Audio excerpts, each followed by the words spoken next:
Ногоон радио.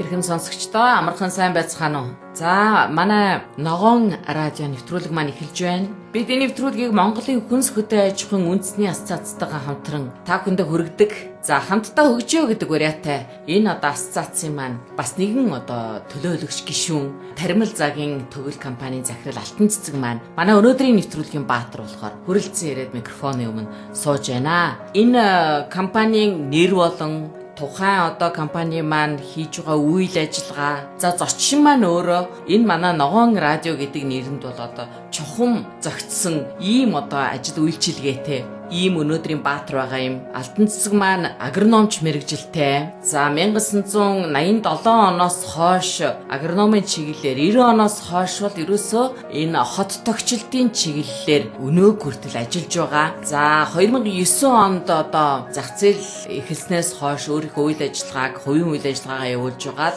Албан ёсны Таримал Загийн төгөл гэдэг компанийг байгуулсан. Энэ компани маань тогтчлт, ногоон байгууламжийг мод цэцэг манай Улаанбаатар хотын болон нийт Монгол улсын ногоон амьдралтай үдсгэлэнтэй холбоотой ийм ажлыг эрхэлж хийж байгаа ийм компани юм байна. За миний хувьд бол их бахархалтай, их хүндэтгэлтэй мэрэгжил гэж ойлгодог. Тэр тусмаа өнөөдөр бол маш их чухал, бид бүхэнд их хэрэгтэй юм мэрэгжил байна. Тэгэхээр хоёулаа ерөнхийдөө энэ Монгол улсад маань агроном гэдэг энэ салбар, агрономч гэдэг энэ мэрэгжил хэрхэн яаж үүссэн юм бэ? Ямар маягаар хөгжиж ирсэн юм бэ гэдэг талаар яриагаа эхлэхэн зүйтэй болов гэж бодож байна. За баярлалаа. Та бүхэнд энэ өдрийн мэндийг хүргэе. Монгол улсын анх системийн үед бол Атрын 1, 2 дугаар аян гэж явагдчихсэн. Тэр аяны үед бол ерөөсө хөдөө аж ахуй тэр тусмаа агрономын чиглэлийг бол айгүй өндөр тавьж ирсэн. Ер нь бол яг би боддгийн яг социализмын үед бид нар ч өөрөө социализмын үеийн бүтээгдэхүүн. Социализмын үед бол ерөөсө яг бүх энэ агрономын чиглэл бүгд ингэж яг цогцоор нь явж ирсэн.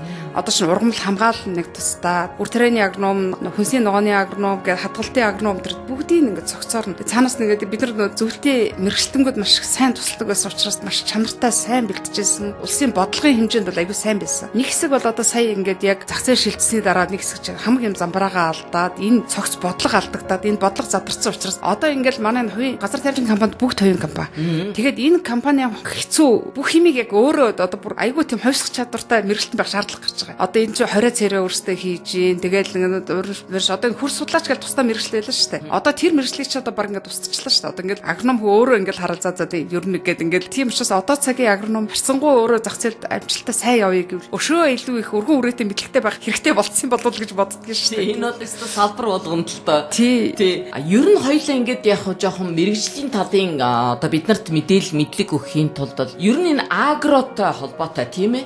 Ямар хүн мэрэгжлүүд байх ёстой байдгийм бэ? Ямар мэрэгжил, ямар хүмүүс хоорондоо нэгдэжээж энэ чухал салбарыг яг энэ цогц болж авч явах ёстой. Уг нь ерөөсөө энэ салбар маань болохоор энэ хөдөө аж ахуй төлөвлөлт гэж айгүй том юу байх ёстой юм байна. Дээрэс нь одоо газар зохион байгуулагч гэдэг чинь одоо энэ төр төлөвлөж байна. Газар зохион байгуулагч гэдэг чинь одоо энэ талбай энд юм тарьж болох нь энэ салхины ам ихтэй юм байна. Энэ илүү нөмөр юм байна. Энэ ус чийг авахд юу эднэр бүгдийг чинь дээр нь хурц судлаач гэдэг чинь тэр чинь давхар судална.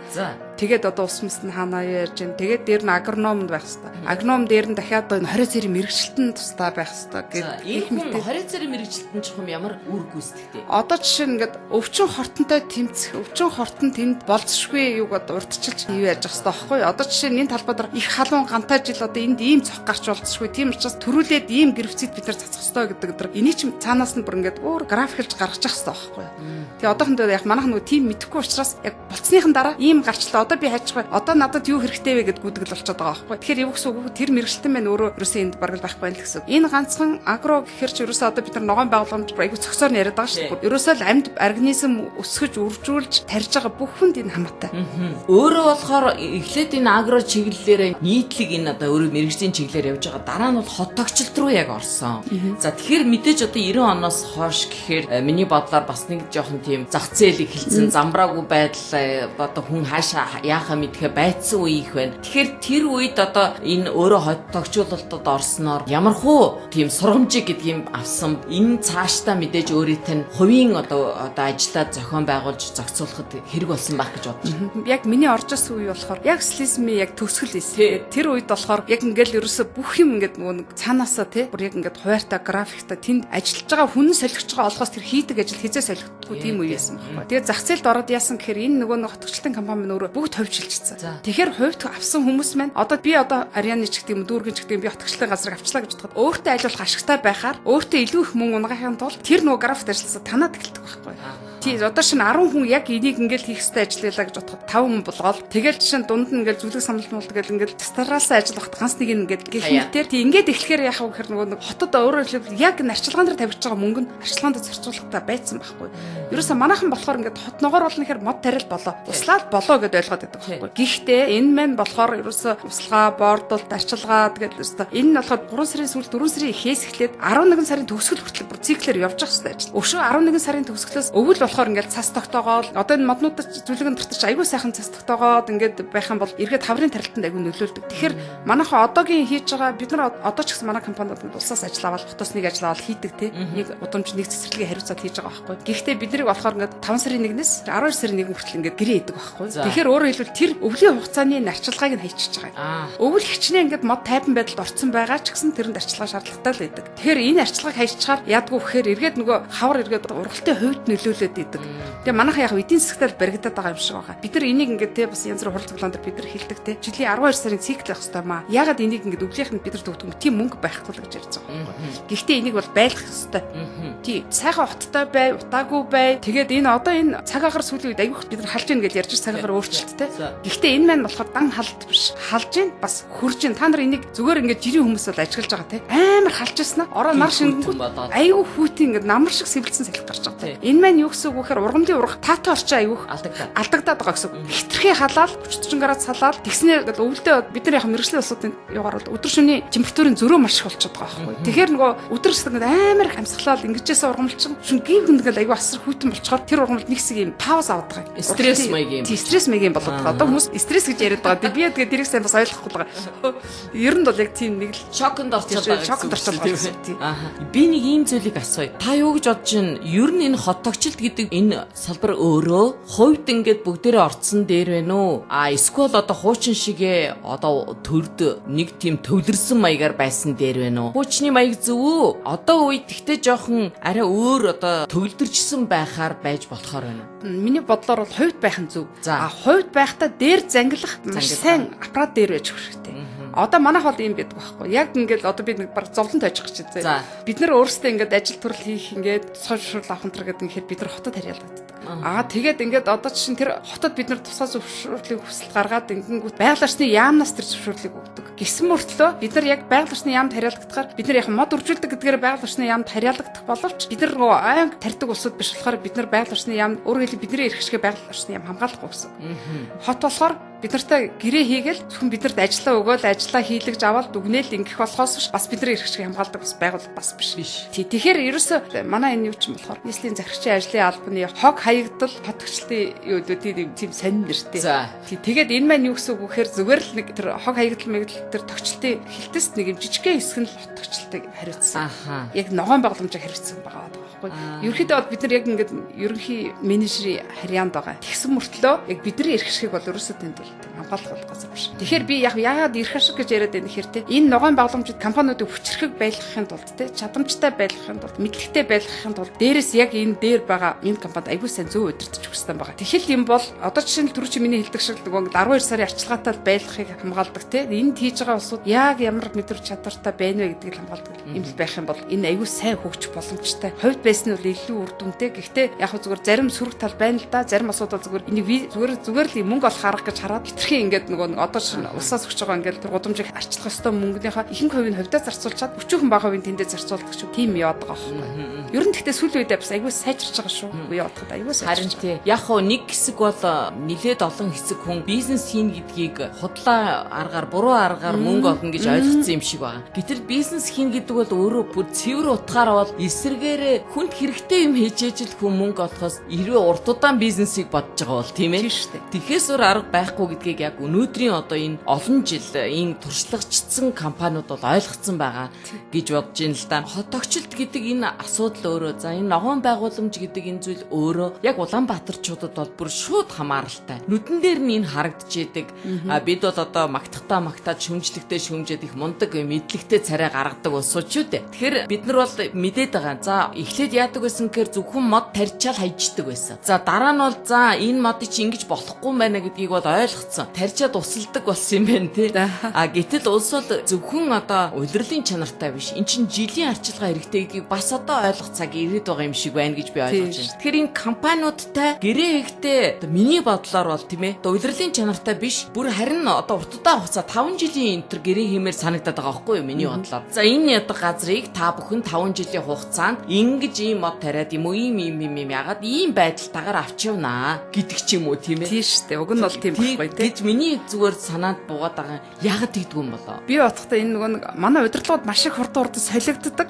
Тэгээд одоо энд байжсэн хуучин чи одоо ингээд ногоон боломжтой чиглэлээр ерхий менежмент дор ерхий дендрологч гэл ганцхан хариуцдаг л байлаа шүү дээ. Одоо ч ингээд 3 4 хүн болцсон. Тэгэхээр 5 жилийн дараа 3 жилийн дараа ямар байхаа мэддэггүйгээс болдгийг болов гэж боддөг шүү дээ. Жилээр л хийдэг бид нартай жилээр хийгээл дүгндэг. Уг нь бол урт хугацааны байх тусмаа тэр хүн чинь төлөвлөө за энэ жил би одоо энийг за эрхчил одоо энэ мод хөшөж байгаа шүү. Би энэ модоо эрхчлээс авах шүү гэдэг ингээд удаан хугацаагаар тийм төлөвлөлттэй юм хийвэл уг нь их зүгээр юм байна. Тийм нэгдүгээр. Яг хөө тэр энэ бол миний бодлоор жоохон буруу ойлгоод ах шиг байна. Энд чинь хүн өөрчлөгдөж болно. Тэр ажил уг нь бол тийм байхгүй. Уг нь бол тэр ажлын юу бол байжлах хэрэгтэй. Тэгээд одоо би бас ингээд бас сайхан болж байна.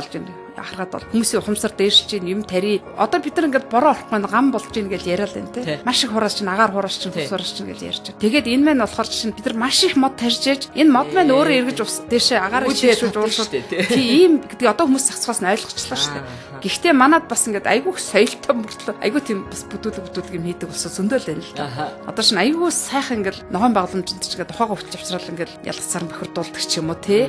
Ингээл хүний хийсэн юм ингээд зундаа бол эрхвш ингээд ногоон байхад нь хүнээс эрхвш жоохон ч гэсэн хүн юм болохоор нэг сэтгэл нь өвддөг юм шиг арай гайгүй явж байна. Өвөл болоод цас дараал модны навчныхаа унан гутал ингээд сайхан модож бүр ингээд хуглаад ийм бүдүүн модыг хүртэл ингээд 1-2 см диаметртэй болсон бүдүүн модод хуглаад зам гаргаад гიშгээд явдаг. Энэ аюу тийм бүр ингээд сэтгэл өвддөг. Яагаад хүн ингэж байна те? Энэ бол хотын нийт соёлтой холбоотой байна л да. Энэ дээр ярих юм бол битээр одоо гайхах багшгүй олон сэдв бол байгаа тийм ээ. Би нэг зүйлийг асууя. Би нэг хэсэг бас нэг дендрологч хүнтэй нэвтрүүлэг хийж илээ л да. Тэгээ тэр хүн маань бол одоо энэ ногоон байгууламж дээр бол их харамсмаар гэдэг юм уу тэр мэрэгчлэлтэн хүний хувьд их анхааруулж олон зүйлийг хэлж ирсэн. Нэгдүгээрт юм манайхны ойлгохгүй байгаа юм одоо жишээлбэл энэ төмөр зам болон засмал замыг дагаад бол заавал хоёр талд нь ногоон байгууламж байх ёстой. Энэ бол зөвхөн одоо гоо сайхны биш тухайн замыг одоо хэрвээ урт настай болгоё гэвэл тийм ээ заавал байх ёстой байдаг. За дээрэс нь одоо том тариалангийн газрууд бол тойроод заавал одоо том модоор салхины хөшиг хамгаалалт байх ёстой. Гэх мэтлэн ийм юмн дээр өнөөдөр бид нар нэг одоо энэ ногоон байгууламж гэхээр ийм л хотынхоо хэмжээнд л ярьж штэ гэтэл энэ чинь нийт улсын хэмжээний юм болоод идэг. Энэ дээр одоо бас ахиц байна уу? Нэг үе бодоход одоо тариалагчд маань одоо яагаад урах залдаад байгааг нэг учир нь социализмын үед бол ерөөсөө юм хөшиггүй талбай гэж байдгүй байсан шүү дээ. Бүгд салхины хамгаалт хөшигтэй. Тэгээ одоо сүүлийн үед бүр аргаа ядах өндөр наран цэцэг тарьж хөшиглж идэг байсан байхгүй юу? Наран цэцэг ч юм уу тэжээлийн ургамал ерөнхийдөө тийм өндөр ургадаг ургамал тарь. Тэгэхээр манайхан ч одоо нөгөө тийм юу алдагдсан юм чинь. Тэгээд одоо сүүлийн үед бас хүмүүс бас айгүй хөөрхөн тариалангийн талбай зурвс хийх гэсэн юм аа, билээс авах юм аа тэргээд яваад идэг болчиход байгаа. Тэгэхээр энэ бол хүмүүст бас нэг энэ чинь нэрээ ач холбогдолтой юм байж гэдэг мэдчихэж байгаа. Энэ засмал замын хоёр талаар тэр мод бол асар ач холбогдолтой. Ерөөсө замдаач биш зүгээр замдаач ач холбогдолтой ерөн тойронд бүх хүмүүс те тэр нөгөө нэг хорт машинаас гарч байгаа тэр хорт утаагийн шингээж ин юугийн чиглэж ин дуу чимээгийн багсгаж ин гоо үзэмжийн нэмэгдүүлж ин гэд ингээд тэгээд манайх жолооч нар бас нэг юм ярьдаг л да те ёо ингээд мод ингээд ойрхон урагчаад цаанаас гарч байгаа хүмүүс харагдах дайртай юм а, хэцүү юм а гэд. Гэхдээ тэрэнд өөрөө жолооч, би ч өөрөө жолооч. Жолооч өөрөө анхаарал болгоомжтой л явах хэрэгтэй. Миний цаатлын орчин надад харагдахгүй байгаа юм би чи. Би энэ дээр хурдан асах хэрэгтэй шүү гэдэг хүн ойлгож байгаа байхгүй. Түүнээс чи өөртөө хэрэгтэй имийг те зүгээр ингээд нэг бүх юмыг харж байхын тулд тэгж болохгүй шүү дээ те. Манайх жилийн 4 уйлралтай. За эрсдэс уур амьсгалтай гэж одоо бидний хувьд хүн байтугай одоо мал ургамалд хүртэл нилээн тийм одоо хатуужил төвчээр төсвөр шаардсан ийм байгалийн ийм эрсдэс уур амьсгалтай газар шүү дээ. Тэгэхээр мэдээж ногоон байгууламжинд бас л энэ маягийн одоо онцлог байх ёстой байдаг байх. Ер нь өнөөдрийн байдлаар одоо ингээд би анзаарч байхад ихэнхдээ их нарс тарж ин те.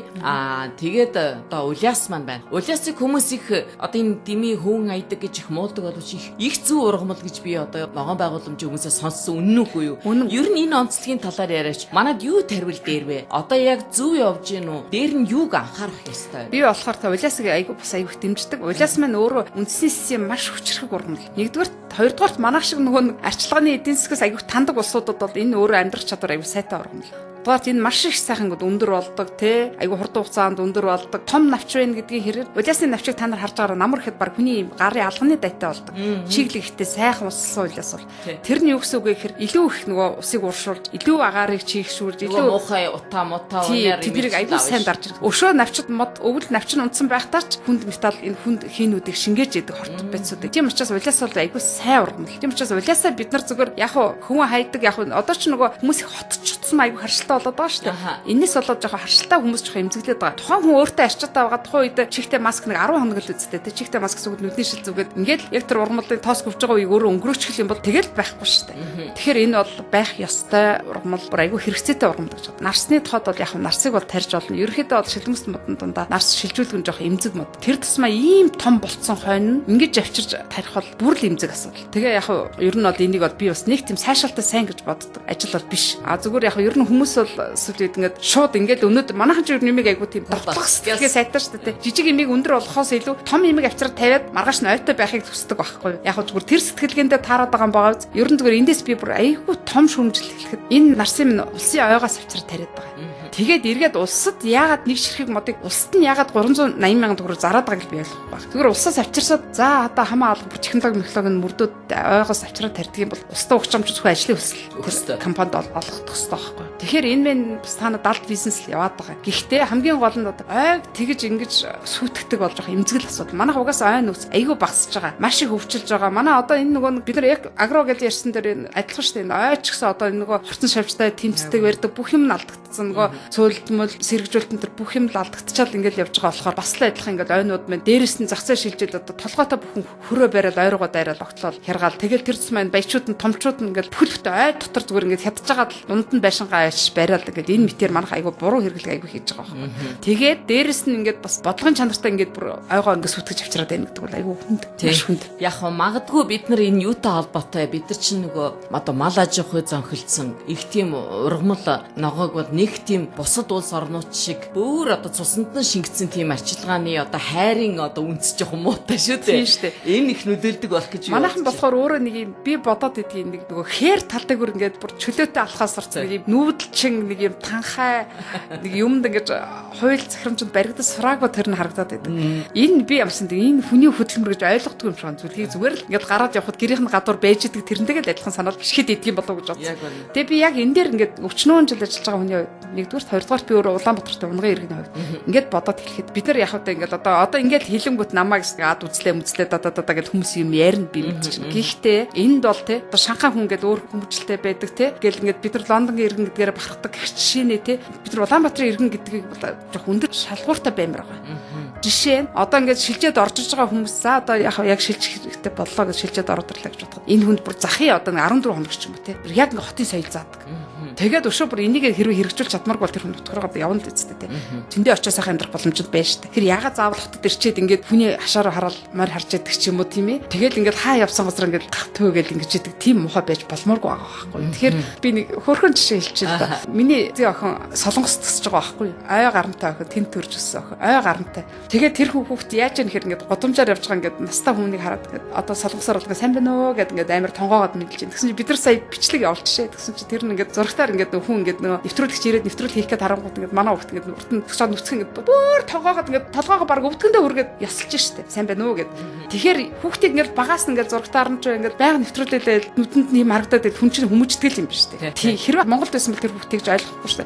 Тэгэхээр бид нар ч гэсэн өөрсдөө ерөөсөө энэ сургууль нь энэ хэвлэл мэдээллийн байгууллагууд нь энэ залуучдын тархитлагоонд ингээд муухай юм хийгээд шүү. Наа ч болохгүй шүү. Ингэх ёстой шүү. Одоо жишээ нь ингээд нэг хүн урдуур нь ингээд явж байхад ингээд нэг хоёр охин явж байхад бид нар ингээд зогсоол зай тавьж гаргана штэ тий. Ингээд багч ажиллаад уцаар яриад бүр ганцныг алхаал ингээд өч болоогүй юм шиг айгүй тийм үл хүндэтгэж явж байгаа байхгүй. Хэрвээ ингээд яг нэг солонгосч японоор ч хүн ингээд зай тавиад өнгөт нь барилаа гэж толгой дахиад өнгөрөөдөг хүн болгон дуртай зай тавьж өгөх байхгүй юу? Яг үнэ. Тий. Тэгэхээр бид аргагүй наадах чинь бол одоо бид хэдийн одоо шүдний өвчин үнэхээр их том асуудал болсон. Ер нь энэгээр бас анзаарж байхад ганц хоёр хэвлэл мэдээллийн байгууллагууд бас өөрийн өрмөц сайхан нэвтрүүлэг хийж эхэлж байна. Тэгэхээр бид нар ч гэсэн бас энэ нон радиогоороо энэ талаар бүр тусна сэдв болгож энэ талаар ярьж явах хэрэгтэй байна гэдэг санааг сая өөрөө надад өглөө тий. Хотын соёлын талаар тусдан бүр нэвтрүүлэг хийж нэрээ хүмүүсийн толгойд хүний толгойд бол тийм ээ. Одоо ямар бид нар шилжиж ирсэн улсуудыг яалтай явуулдаг биш тийм ээ. Гэхдээ ерөнхийдөө бол энэ тал жоохон бас хатуу болж байгаа сураг байна лээ. Тэр энэ бол цаашдаа бас жоохон шигсэн засагдах болов уу гэж би бодож байна л да. За хоёлаа одоо энэ ногоон байгууламжийн асуудлаа цаашаа өргөжлүүлээ. Би түрүүн өөрөө их бас их сонин зүйл хэллээ л да. Одоо энэ өөрсдөө соёлтой, мөнгөтэй, төрхтэй ийм улсууд бүхэл бүтэн ойн одоо тэр өчнөө жил ургацсан энэ алт шүү дээ энэ бол тийм ээ. Түүнийгээ устгаж хаяад байшин барьж гэнэ гэж. Яг хөө нэгдүгээрт бол би сонсохдоо миний ойлгохдоо бол ой дотор байшин байх бол ер нь аюултай юм билээ. Яагаад гэвэл одоо энэ ой чинь нөгөө өөрөө кислород гэдэг юм чинь өдөртөө ялгаруулад шөндөө бол харин эсрэгээрээ нүүрстэй ялгаруулдаг тийм ээ. Тэгэхээр тэр чинь унтж байгаа хүмүүст бол их л онцгүйгээр нөлөөлдөг. Тийм учраас аль өглөөний үүрийн ой дотор гүйж хүртэл болохгүй гэж яхад чинь тэнд амьдрал гэдэг нь өөрөөсөө бас жоохон буруу юм хийж гин гэж би бодож байна. Нийшгүй зөв шүү дээ. Тий. Хоёрдугаарт ер нь бол ойгоос авцаж мод ургуулдаг гэдэг юм бол үнэхээр энэ жоохон бидний нөгөө юу л хайтармаараа урдтармаагаа нөхдөг юм үнэхээр өрөлттэй онгоо бол санаанд орж байна л да. Ерөөсөө л тэр сэтгүүл яваад байгаа. Тий. Тэгэхээр энийг би жишээлбэл өөрөө цуслангийнхаа гадаа нэг 3 мод тарьчаад энэ бүх одоо тэр шавжны чинь за тэгээд бусад олон асуудлыг өстө үнэхээр өөр төрөө ойлгож эхэлсэн л дээ. Та бүхний одоо энэ эмзэглэж явдаг зүйлийг. Тэгээд яг хөө би бол яг өөрөө энэ 3 модоо аваад үлдсэн. Тэр хортон шавжаас та нэрэ баг өөрөө түүх шахан болж байгаа. Гэтэл улсын маань зүгээр эх орны маань нөө эзгүү гэдэг байгаа нөгөө мод чинь ихэнх нь тэр шавжинд баригдаад байхгүй болсон шүү дээ. Тэр энийг яамаар юм бэ? Одоо та нар ингээд гудамжаар гараад яв. Одоо ингээд Улаанбаатарт энэ ургамлын ажлага болгоод одоо энэ дээр бол одоо ингээд янз бүрийн хорхон агуулдаг өчнөөнөр байна. Тэгээд энийг хараа. Энийг ингээд яг авч жилийн турш одоо ингээд устганаа гэд ингээд нэг компани эний чинь мөнгийг авцсан сурж байгаа байхгүй юу? Тийм үү? Тийм. Тэгсэн мөртлөө энэ хүн ажиллаа хийхгүй бид нар ингээд хилээд бид нар чинь хяндаг төрийн бусдаа штэ. Нөгөө ажиллаа хийж ирүү хийхгүй. Тэгээд төрийн бус руугаа хилээд аливаа энэ хорцон шавж гарчин шүү. Авгалдаа өссөн ба шүү. Аливаа хилээчээ гэд. Өө наад чинь эдгээр шар цаас наач. Хүүшээ юу гэсүгэн би ийм шар цаас наад гэж үгээд. Үгүй наас нь тандж байгаа юм гэсэн. За тандж байгаа юм сайн байна. Ямар шавж гарч байгаа юм. Нэг шар цаас наадсан тандж байгаа гэсэн үг юм уу? Тий, тандж байгаа. За тэгээд аливаа хурдан яагаад чээ гэж. Тандаач. Өө тий нэг талаасаа л явж байгаа, нэг талаасаа устгах чам ингээл ингээд энийг юм удаашралтай байж болохгүй байхгүй. Зэрэг бүр ингээд хотын бүтүүрх зэрэг гаргаад тэгвэл бол эн чинь ингээд аюу хурдан нүүдэг. Маш олон нэг навчин дээр л өчнөө их харцаас юм байна гэдэг чинь өчнөө олохоо болоод ингээд тийм учраас бид нар өөрсдөө энийг ингээд гаднаас нь сайн дотгошно хэмж өөрөө хэлээ захын 20-янаас дотгошно хэмж аюу савсдах гэсэн байхгүй. Тэгээд манайхан болохоор ерөөс энийг бүр нэг хэцүүдээд ингээд идээд болохоо байхаар л устгадаг юм шиг ойлгодог. Тий, эсвэл ойлгосон ч гэсэн тэгээд одоо нөгөө энэ бол өөрөөсөө би бол энэ ажлыг хариуцаж авсан байгаа хүн бол өөрөө энийг аягүй сайн судалдаг, өөрөө мэдлэгтэй энэ юуны нилээ бас юутай хүн гэж ойлгож байгаа. Тэгэхээр тэр хүн маань ягаад ийм хариуцлагагүй хандаад байгааг би бас ойлгохгүй л байгаа. Гэхдээ ой дээр ч гэсэн адилхан ерөөс ой бол манайхны бас нөгөө нэстэг тэрэг мэргэлдээсэн юм л бас дутдаг л юм шиг байгаа. Тэгэл ой маань бас аягүй хөвчлж гин, аягүй хөвгшөрч гин, ой төгсөөс аягүй алдагдж гин. Тэгээд дээрэс нь хамаг навсын навцарж энд суулгаад нөгөөх нь амьдрах үгүй нь баталгаа бол одоо хэдхэн хувь баг. Энэ бол эхний үед бол ерөөсөө авчирсан баг мод болгох өгсөн. Эхний хэдэн жил бол та нар бүгд гудамжаар авчирсан. Одоо харин нодлон бодлонгоос шуулаар нь бордоод үндсэнд нь өнтер урдаас тариамаар авчирч хийгээл өнтер гэл бас нэг үе явахад арчилж байна. Үнэхээр тэр мөнгөний авцсан юм чи үнэхээр аврагуулыгээд авчирсан юм чи бүрс нойр хоолгүй энийг бүр яаж л ургуул боломжтой арчлахад зүтгэл ёстой. Гэхдээ одоо энэ одоо бол манайх яхад одоо энийг ингээд энийг зогсох байх л гэж бодож найдаж байгаа шүү дээ. Би ингэж гайхаад байна л да. Та бүхэн бүхний энэ одоо олон хувийн байгууллагуудын хүмүүс өөрсдөө бие бинийгээ шахаад хөө энийг ээгээ чи тэрийг ээгээ чи та бүхэн энд санаа зовоод би гайхаад байгаа. Уг нь бол энэ чи улсаас одоо хяндаг ёстой үсттэй. Мэргэжлийн хяналт гэдэг газар байгаад эн чинь яагаад хийхдэггүй байна? Одоо эхлээд сануулга өгдөг, дараа нь одоо ямар арга хэмжээнүүд дистралж авдгийн байгаа ингэж авах ёстой. Гэтэл яагаад та бүхэн шаардаа сууж байгаа улс энийг шаарддаг юм бэ? Уг нь одоо шаарддаг л байлгүй дээ. Тэрийг бид нар мэдэхгүй л байгаа хэрэг. Тийм байгууллагууд ер нь бий юу? Байдаг баха. Тийм үү. Ер нь бол мэргэжлийн хяналтын газрууд энийг хянах ёстой юу? Та бүхэн юу гэж бодож байна? Эндээ тусдаа одоо бас би яг мэргэжлийн хяналтыг яг ийм юун чиглэлийнх нэг яг энийг ингэж хянахыг бол мэдэхгүй байна. Би сайн мэдэхгүй байна. Гэхдээ ер нь бол хянах л ёстой. Тий хяндаг л байна. Ер нь нийтдээ хэдэн яг ийм хотогчлтын компани тоог нь надад нэг хилээж баримжаагаар байт юм бэ? Одоо яг энэ тогтчлогын байгууламжийн хувийн компаниуд одоо энэ болохоор ч ингээл усаас ингээд 80 хэдэн гудамж жилд аваад байна гээл тэгэхээр ер нь ингээд 100 хэдэн компани янз бүрийн хурал муралдаг ингээд орж байгаа тоомоо харахад 100 хэдэн компани төр ингээд явж идэг. Гэхдээ эндээс яг тогтмолтой үйл ажиллагаа явуулдаг, яг өөртөө ингээд модоо уржуулдаг бас нэлээд цөөхөн баха. Тэгээд 30% байдаг юм уу юм уу тийм л юм шиг байгаа. Тэгээ одоо яг ингээд энд ингээд дуграад үглээд ингээд яваад байгаа нэг хэдий миний насны хэдэн сэсэсми бүтээгдэхүүнүүд байгаа. Одоо бид нар ч бараг л ад болох гэж штэ. Энд одоо буруу зөрүү дандаа л дуурч яадаг, дандаа л юм хэлж яадаг гэдэг утгаараа. Гэтэ одоо сүүлийн залуучууд их сайхан боловсрал, гадаад дотоод сайхан боловсрал үзэмшээд айгүй сайхан эрч хүчтэй залуучууд орж ирж байна. Гэтэ энэ нөгөө эрч хүчтэй сайхан залуучууд юм зориг нь махчих үе те. Ер нь яг энэ бор зүрхээрээ л явдаг болохоос энийг тусал дэмждэг газар ч гэж байдаггүй. Бид нар жижиг дунд үйлдвэрч биш юм шиг байгаа. Тэгэл ингээд ерөөсө бид нар ч юм юмнаас тийм юм завсарт байдаг болсод байхгүй. Тэгэхээр энэ сайхан улсууд юм зориг зөрөх нь мохчих үе дээ л гэж боддгийг. Салбарт нэг юм хаягдсан улсууд байгаа шүү дээ. Одоо өөрөөс урдаас ч хараад нэг нь сууж байна. Тийм бэ. Харин одоо яг л бид нар тийм болчиход байгаа тий.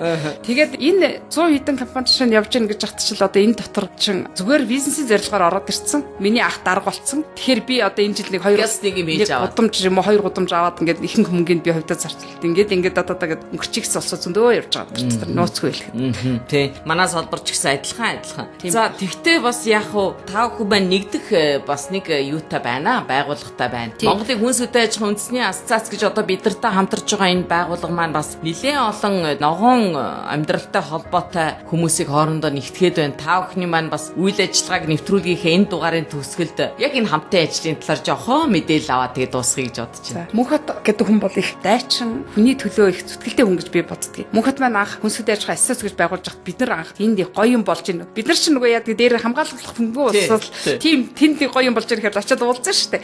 Энэ хүн ямар бодол санаатай явж байна, энэ хүн юу хийх гэж байна. Тэгээд манай энэ нөгөө мэргэжлийн ойжуулалт цэцэрлэгжүүлэлтийн холбоо гэдэг бас ийм яг мэргэжлийн хэдэн байгууллагууд нэгдсэн нэг ийм холбоо бид нар холбоогоор очиж уулзаж холбоогоор бид нар ассоциацид гишүүнээр ирсэжсэн. Тэгээд жил болгоо одоо ассоциац маань чуулганаа хийж гин хүмүүсийн ажлыг дүгэн цэгнэж гин тэгээд хүмүүсийг маш их сайн зангидж гин. Тэгэхээр одоо би бол ассоциацийг маш хэрэгтэй байгууллага. Хэрэгтэй хэрэггүй усаас цалин аваад явж байгаа хүмүүсийн оронд ийм төрлийн бус ийм хүний төлөө явж байгаа ийм байгууллагуудаа бас сансан дэмжиж өгөх юм бол тийм ээ ядаж жилдээ сардаа нэг удаа ч юм уу нэг ядаж түрээсийн орон байр юу гэж харж үзээд өгдөг байх юм бол энэ хүний төлөө юм хийж байгаа энэ сэтгэл зүрэхтэй улсуудыг дэмж улам сайн цааш нь ажиллах боломжтой нөхцөлөөр хангаадаг өсөл гэж боддог шүү дээ. Тий яг мөнхөд бол өөр бор зүрхээр хаанаас ч ямар ч тусламж авахгүй энэ том юу одоо бол бүх аймаг бүх юунд болчлаа гадаадын өчнөө холбоотой болчлаа. Тэгэхээр үнэхээр бид нарт хэрэгтэй юм хийгээд байна л гэж боддог. За тэгээд танаа Тармил Цагийн төгөл компани болон Монголын хүнс хөдөө аж ахуйн үндэсний асоциацийн ирээдүйн гэрэлтэй гэгээтэй байж тийм ээ хөгжил дэвших болтугай гэдэг одоо ерөөлийг л одоо хоёлаа хилж нэгэнт одоо монголчууд учраас сайн сайхныг бэлэгдэж нэвтрүүлгээ өндөрлөе. Гэхдээ энэ бол битэрийн нэвтрүүлгийн зөвхөн эхний дугаар. Бид одоо нийтдээ энэ ногоон амьдралтай холбоотой сэдвийг алтан цэцэгтэйгээ хамт хөндөж ярилцлаа. За дараачихаа дугаарт болохоор ерөөсө танаа компани дээр жоохон тулгуурлаж ярих гэж бодож байгаа нэг жишээ болгож тийм ээ. За тэгээд өнөөдрийн нэвтрүүлэгт битэртэй хамт байсан эрхэм сонсогчдод баярлалаа илэрхийлье. Бидний нэвтрүүлгийг Монголын хүнс хөдөө аж ахуйн үндэсний асоциацтай хамтран бэлтгэдэг. За өнөөдрийн маань зочин Тармил Цагийн төгөл компанийн захирал Алтан Цэцэг байлаа. Дараагийн дугаартаа хамт байгаарай гэж хүсье. Алтан Цэцэгтэй баярлалаа илэрхийлье. За баярлалаа. Та бүхэн ч гэсэн сайн сайхан бүх төвсөөрэй. За баярлалаа. Ногоон радио